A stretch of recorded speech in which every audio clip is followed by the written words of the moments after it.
और मैं आपको ये कसम खा के बोलता हूँ, ये हा का कसम खा के बोलता हूँ, आने वाले दिन में जो भी करूंगा करूंगा। और अगर पॉलिटिक्स करना है बुबागरा को, तो मैं पॉलिटिक्स आपके साथ नहीं किसी और के संग करूंगा। जिसने आपके साथ पॉलिटिक्स किया, अब मैं उनके साथ पॉलिटिक्स करूंगा।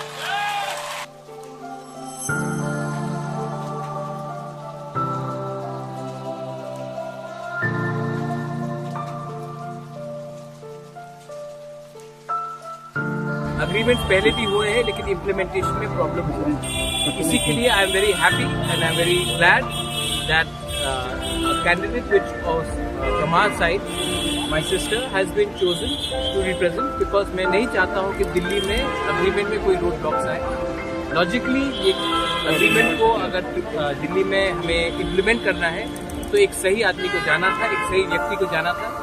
और तिपरा मोथा एंड बीजेपी ने डिस्कशन के बाद हमने एग्री किया है कि she will be the best candidate, जो हमारा सोल्यूशन को एक कॉन्स्टिट्यूशनली एक फ्रेमवर्क के अंदर, एक टाइम फ्रेम के अंदर हमें सॉल्व कराने के लिए एक चांस है। Those who are targeting you personally, what will be your message to them? अरे those people who are targeting, let them target। मैंने क्या कहा था कि मैं अपने लोगों के साथ पॉलिटिक्स नहीं करूंगा, मैं उनके साथ पॉलिटिक्स करूंगा जिसने मेरे संग पॉलिटिक्स किया। मैं उनको रुलाऊंगा जिसने मुझे रुलाया था।